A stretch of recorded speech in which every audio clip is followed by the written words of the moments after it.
Nako po, nagkalat po ngayon sa social media na ito raw po si Tito Sotto ay nahulog sa bangin. Nako po. So ano kayang nangyari? Patay na kaya? Alamin po natin.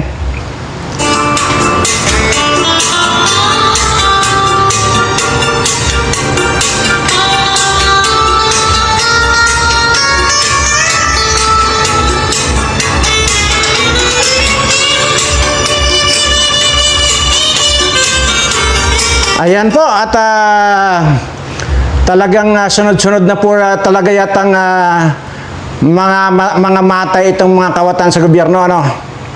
At ito po ay isa ring protector po ni Bangag ito. Kaya ipapakita ko lang po para lang po sa inyong kaalaman na ito raw po parang disgrasya yata ito na nagpatihulog o nahulog talaga. Parang disgrasya naman. Ayan na, ipakita ko lang po sa inyo, ha, para wala kayong masabi. Pero ito po, ha, kayo na po ang mahumusga rito kung ito ba ay nagpatiwakal o ito po ay talagang disgrasya, no? Ayan, o. Ayan, o. Yan po. Sumabay siya doon sa pagguho noong concrete barrier. Ayan. Di ba? Ayan po. Sumabay siya doon sa pagguho nung nakaharang doon sa kalsada. Ayan po. Si Tito Sotto po yan. So, sa tingin po kaya ninyo, nabuhay po kaya yan. Ayan, lalim po ng bangin na yan. Di ba? Hala. Ay talaga yatang mamamatay talaga. Yata itong mga kawatan na ito. Grabe, ano? So, ayan po. Talagang disgrasya yata talaga. Ayan.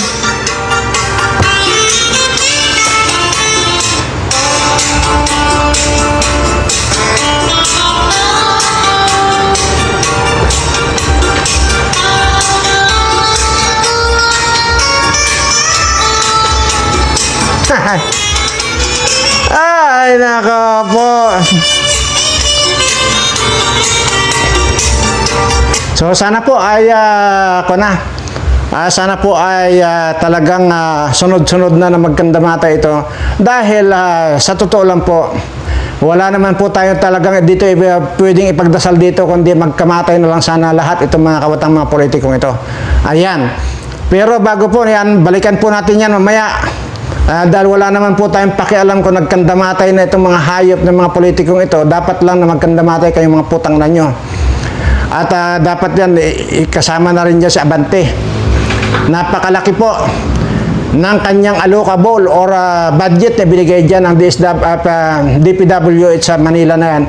Wala namang kon dyan, wala namang construction sa Manila kung bakit bilyon-bilyon ang napunta na pira dito kay Abante. Putang ina ninyong lahat. No? Balikan po natin na mamaya at dito po muna ako sa mga nagtatanong ng mga subscriber ko, ano. Doon po sa mga nagtatanong kung kasama raw po ba yung tubig na doon sa ihinukay. Opo, lahat po yun isama niyo po kung siyempre may tubig yung kasama po yung sa pagkain. Ibuhos niyo lang po doon sa ihinukay ninyo, ano. Kasama po yun. So, habang wala pang bagong taon, para at least po alam ninyo. So, wala na po. Basta ang sa akin po rito, ano man po yung inyong kwa na yun, uulitin ko lang po, ha. Kasi mayroon po isa rin dyan na nagtatanong, kung nagagalit pa, kung pagkatapos doon ng paghain na yon ay kung ano raw ang gagawin. Kung ibabaon daw ba o kakainin. Ano?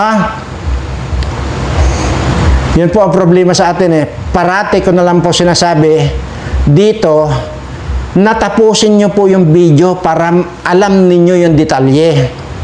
Kung hindi nyo po tinapos ang video, huwag na lang po kayo magtanong. Pero itong pong tumapos ang video na ito, nagtatanong kung kasama yung tubig, legit po ito. Okay po yan. Pero doon sa nagsasabi kung ano raw ang gagawin, doon after maghain na yon, kung kakainin daw ba o ibabaon.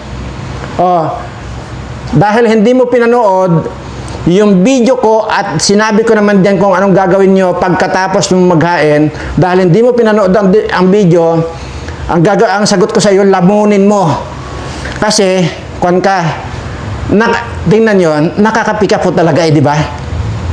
Di sana, hindi na nagtanong kung hindi rin lang pinanood pala yung video. Di ba sinabi ko, maghain.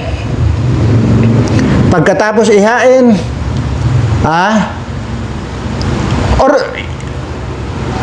iligpitin niyo, ilagay niyo sa isang lalagyanan, ihukay niyo sa lupa. Ayun. Huwag niyong ilalagay sa basurahan. Yun po. So may nagtanong na kung kasama rin po tubig, legit po itong tanong na ito. Opo, isama niyo po yung tubig doon sa hukay. At kung yun doon sa nagtatanong po kung kinabukasan pwede pa, opo, pwede po yun. Kung basta importante naman po doon ay yung magbagong taon, bago mag alas 12, ay nakapaghain kayo, nakapag-alay kayo ng para sa ating Panginoon. So kung gusto po ninyong ibaon kinabukasan, okay po, okay lang po yan, wala pong problema yun. O yun. So ulitin ko lang doon sa nagtatanong, kung ano raw gawin at galit pa kung ano raw ang gagawin kung ibabaon ba o kakainin o lamunin mo. Since na hindi mo pinanood yung video ko, lamunin mo. Yun lang yun. Kaya, paulit-ulit ko lang po sinasabi rito. Kapag ka po interesado kayo doon sa sinasabi ko, tapusin yung video bago kayo magtanong. Dahil kasi, kung talagang wala akong nabanggit dyan, legal po. Legit po yung pagtatanong ninyo. Kung wala akong nabanggit, sinabi ko po eh. Kung anong gagawin nyo, tapos magtatanong kung ano po, galit pa. O, lamunin mo. O, yan ang nasabi ko. Okay. At sige. Hindi po ako galit ha. Nabubuisit lang po. Hindi po ako galit. Nabubuisit lang po ako. Di ba? Ganun lang po yan. So,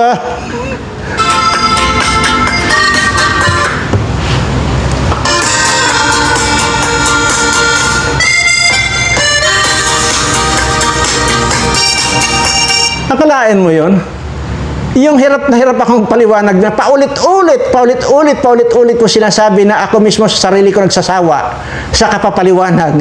Tapos ganun lang mangyayari, tatanungin ako kung ano raw gagawin doon sa hinain kung kainin daw ba o ibaon. O yun. O ulitin ko ulit. Ang gawin mo, lamunin mo. O yun. wala kayong matinong sagot na maantay sa akin pagka sinabi ko na sa inyo, maliwanag na hindi mo pinanood ang video. Kaya pagka hindi mo rin lang pinanood, wala kang karapatang magtanong. Okay? So itong nagtanong na kung pwede kinabukasan, oo, legit yan. Yan ang sasagutin ko ng matino.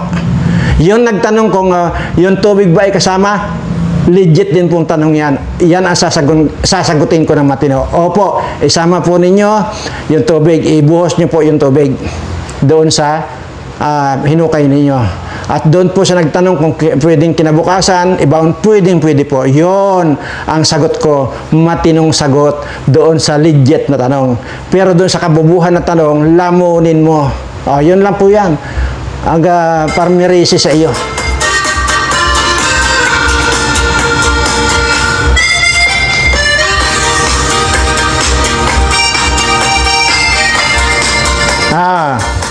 Lamunin mo.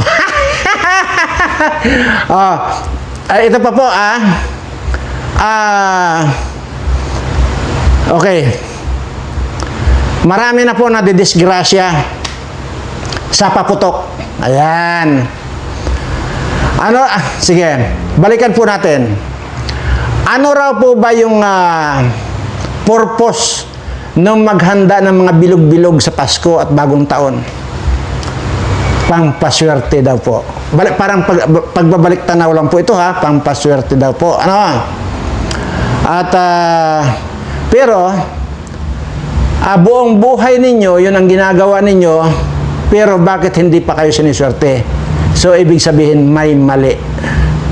Iyon pong itinuro ko na total naman. Unang-una, lahat po na nandyan sa lamisa ninyo ngayon, ano man yan, lahat po yan ay ibinigay ng ating Panginoon. Agree o disagree? Di po ba? Kaya marapat lamang po na hayinan din natin siya. Mag-offer din po tayo para sa Kanya.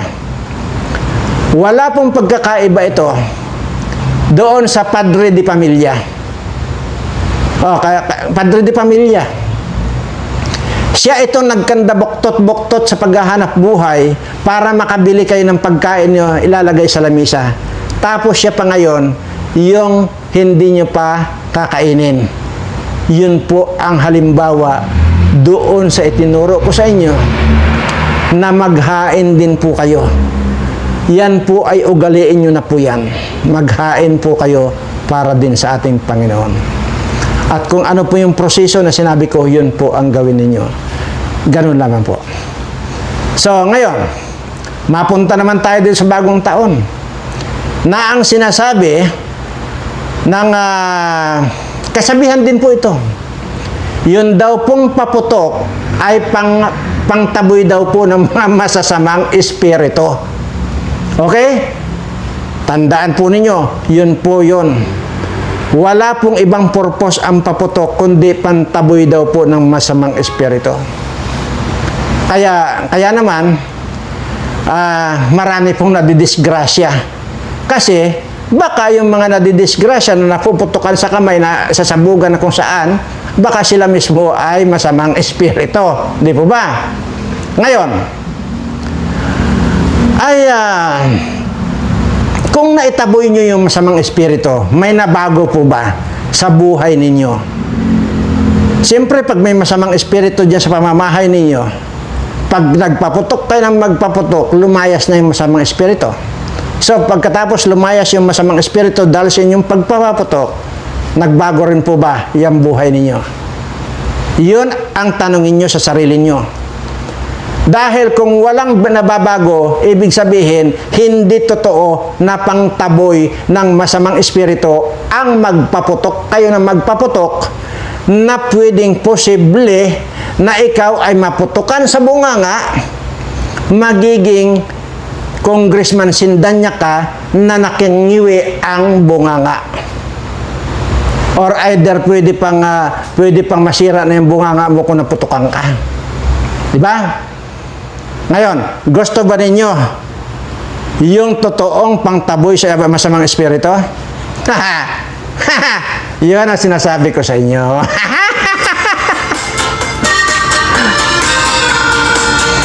Mamaya po, didiscuss natin yan.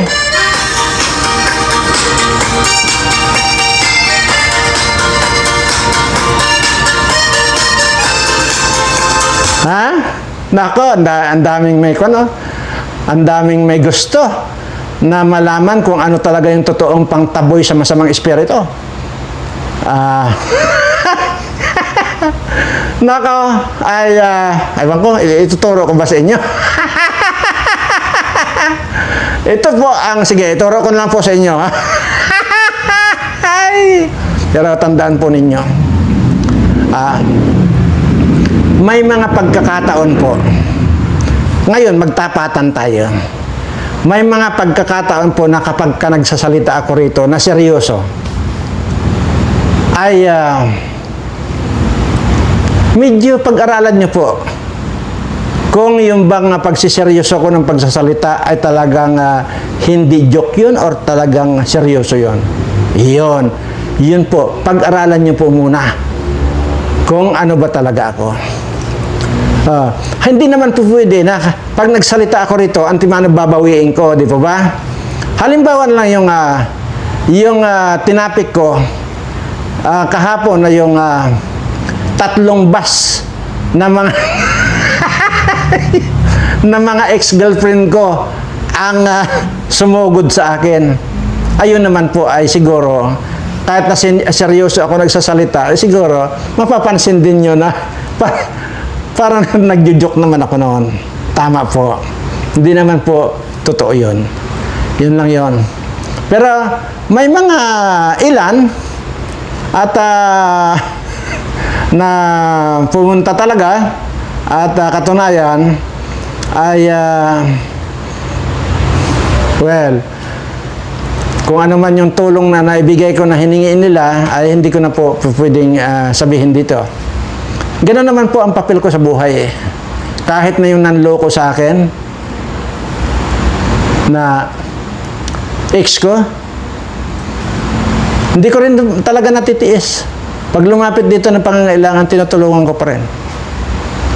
Pero yung sinasabi ko may pinadala ako ng mga ex ko sa hospital na dahil parang pakiramdam ko mamatay na, totoo po yan. Pero yung sinasabi ko po kung 3 bus sila, yun po ang joke-joke po yan. Di ba? Kaya, pansinin din po ninyo kung kailan ako nagjo-joke. Ha? Pero kung halimbawa, iniisip nyo naman na totoo naman yung sinasabi ko, ayun ang totoo. Oh. Kagaya halimbawa, nitong ituturo ko sa inyo kung paano magpaalis ng espiritu at hindi yung mga paputok na yan. Oh, sige, kayo po ang mag-analyze kung ito po bang sasabihin ko ito totoo o nagjo-joke lang ako. Yan ang assignment natin ngayon. So, tandaan po ninyo, yun pong mga sinasabi ko, i-analyze, kayo po ang mag-analyze kung totoo. Kagaya po nung sinabi ko na maghain kayo sa ating Panginoon, yun po ang gawin ninyo dahil yun po ang totoo. Seryoso po ako dyan. Ngayon, dahil may assignment tayo ngayon pare-pareho, pero hindi na po kasali dito yung mga bubo hindi na po kasali. Ito lang po mga subscriber kong matatalino. Kasi kung nahahaluan po dito ng mga bubo, kagaya po noong magtatanong at galit pa na sinabing ano raw ang gagawin doon sa pagkatapos ihain, kung ibabaon o kakainin. So, kung sana tinapos niya yung video, yung sinasabi ko, sana hindi na siya nagtanong ng ganyan. Ibig sabihin, maliwanag na kabubuhan. Okay? Dito po sa assignment natin na ito, ay bawal po rito yung mga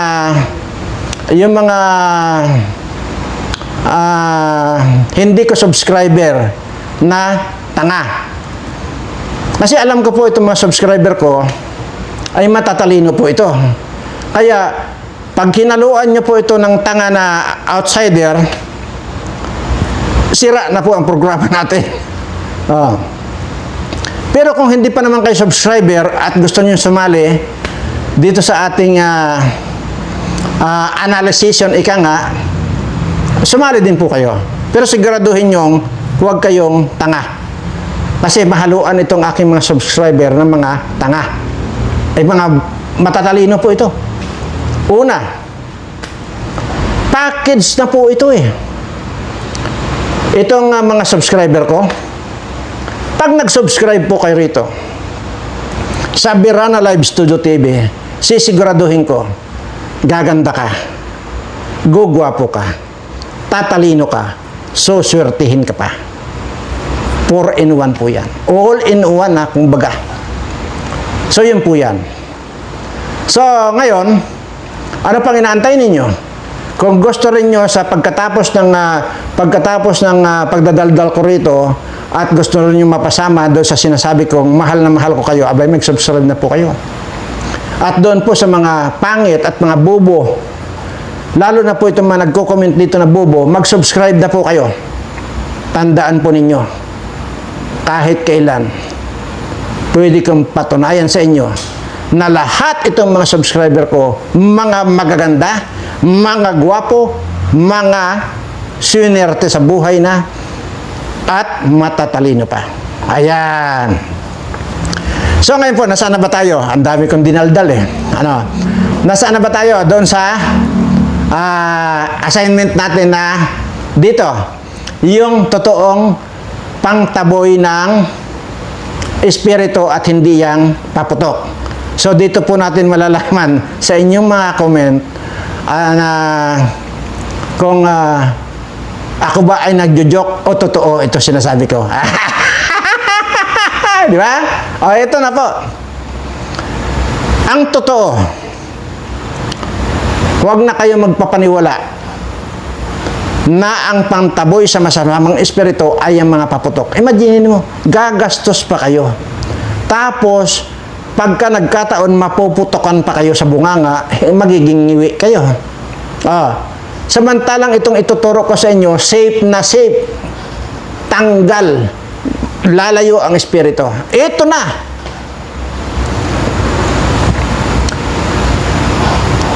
Kunin yung telepono nyo. Scroll nyo. Scroll nyo. Pag nakita ninyo yung picture ni Lisa Marcos, ikon nyo, screenshot ninyo. Pag na-screenshot ninyo, i-on ninyo. Tapos, iikot ninyo sa inyong sulok ng bahay yung picture ni Lisa. Anak ko, tiyak, magtatakbuhan yung masamang espiritu. Sigurado dyan. Bakit magtatakbuhan? Kasi, ang masasamang espiritu, takot doon sa mga bangag. Maging yung picture ni Marcos, screenshot ninyo, tapos iikot ninyo doon sa mga sulok ng kabahayan ninyo. Yan. Iikot ninyo. Magtatakbuhan yan, mga masasamang espiritu. Di wala nang masamang espiritu. Bakit kailangan nyo pa ng paputok? Ay samantalang picture lang ni Lisa at picture lang ni Bangag, sobra-sobra ng sapat. Ay sobra-sobra nga, hindi sapat, kundi sobra-sobrang kakatakutan ng masamang espiritu. Uulitin ko po. Takot ang masamang espiritu sa mga bangag. Ay.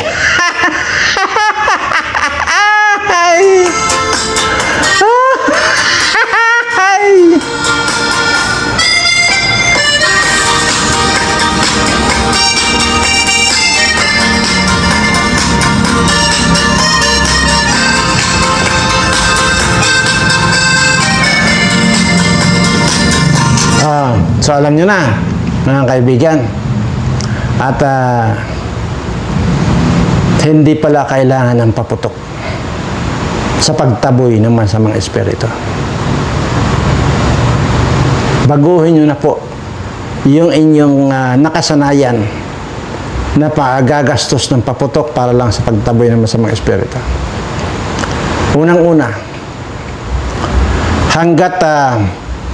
hanggat wala kayong sampalataya sa ating Panginoon, kayo mismo yung masamang espiritu. Kayo mismo. So, para umasenso sa buhay, para pagpalain kayo ng ating Panginoon, magtiwala, magdasal, mahumingi ng tulong sa ating Panginoon ng bukal sa puso. Tiyak, ibibigay sa inyo ng ating Panginoon. Dahil dito naman, sinasabi ko rito, maging wala dito sa camera, sa harap ng camera, wala po akong ibang ipinagdasal para sa sarili ko. Wala na po. Kundi ang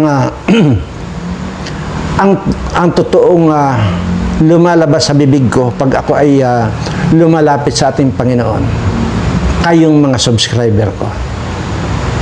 Yun po ang totoo. Akala nyo lang, medyo masama lang yung tabas ng bunganga ko. Pero sabi ko nga po, kaya nagiging masama ang tabas ng bunganga ko at namumura ko itong mga putang ng mga politikong ito. Dahil ito ang totoong nagpapahirap dito sa mga kababayan ko. Sino ang magtatanggol sa kanila? Wala po silang kakayanan na para ilabas yung kanilang nararamdaman, para ilabas yung kanilang kahirapan. Kaya naman ako na ang tumayo na para magsalita dito sa mga mahihirap kong kababayan, dahil ako mismo ang nakakakita kung gaano naghihirap itong napakarami nating mga kababayan na patuloy ang kanilang kahirapan. Dumarating na po sa punto na buong maghapon po ay hindi man lang umusok yung kanilang kalan para magsaing ng kanilang kakainin. Iyon po ang totoo. Kaya ganun na lang po ako makapagmura. Dahil talagang halos hindi ko na rin po kayang tingnan itong mga kababayan natin. Sobra po. Sabi ko nga po, ano pa kaya yung mga hindi ko nararating, sigurado ako mas marami pa pong mga mahihirap nating kababayan. Pero hayaan po ninyo, ang ginagawa ko po rito, inilalapit ko kayo sa ating Panginoon na sana ay mabigyan kayo ng biyaya. Pero aywan ko kung sino yung nag-comment o kung totoo yung comment dyan. Meron po ako nabasa na nag-comment na totoo pala yung sinasabi ko na may suswertihin kasi siya mismo ay swinerte na. Hindi lamang po yan, kung marami-rami na rin po yung ako nabasa na gano'n. Kung gaano po karami yung nagsasabing totoo, yung sinasabi, tinuturo ko yung kalamansi at saka sili na talagang nakakagamot on the spot. Ganon din po dito sa mga suswertihin at swinerte na. Marami po ako nababasa dyan. So, sana po tuloy-tuloy, sana po kayong lahat ay swertihin na sa pagkakataong ito. Dahil wala na po tayong ibang aasahan kundi ang ating Panginoon. Yung mga kayamanan nitong mga magnanakaw ng mga politikong ito, mabubura po yan. Matutunaw po yan. Pero yung kayamanan na darating sa inyo, inyong-inyo po yan. Kailanman ay hindi na po matutunaw yan sa inyo. Dahil ako mismo ang nakaranas sa personal kong karanasan na yung mga ibinibigay niya sa akin lalo pang lumalago ng lumalago. So kaya naman po ang dati pa naman po nasa puso ko na talaga yung pagtulong sa kapwa ko. Kung yung wala na akong makain binibigay ko pa. Yung kailangan ko, binibigay ko pa pagka mayroon lang din ng mga nakikita ko. Kung tutuusin, itong mga balasobas kong mga ex na ito, di sana, pag lumapit sila rito, tinatabla ko, pero hindi ko po matiis Kinikunto ko naman po yan. Hanggang sa magmula sa pagkakakonfine sa ospital, ako na ang may gastos. Pati yung pagkamatay niya, ako pa rin ang nagpalibing. So, ganun po Pero, habang gumagastos po ako, ito po ang ituturo ko sa inyo. Isa pa ito. Yun po yung sinasabi kong huwag po kayong magdadamot sa kahit na sino.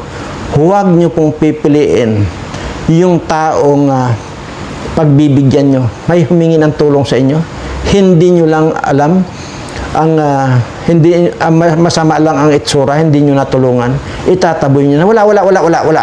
Marami Sa totoo lang po, na minsan nag-iikot ako, minsan nakaupo ako. Siyempre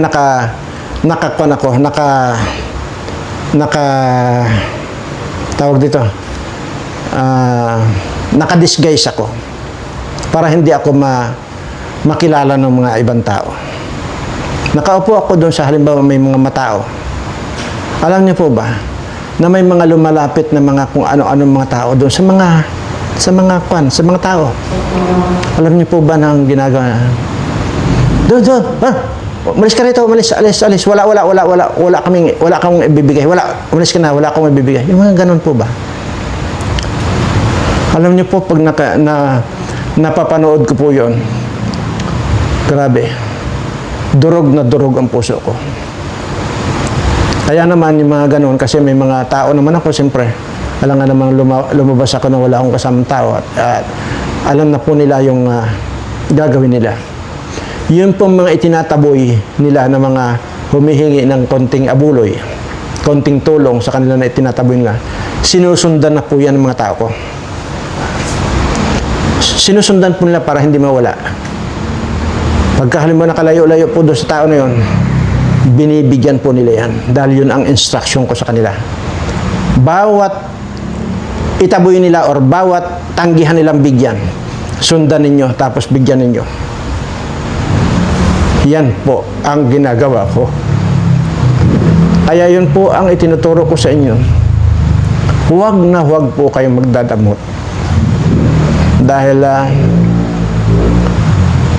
doon po sa pagiging mapagbigay ka, hindi mo alam na yung palang lumapit sa iyo mismong Panginoon na. So,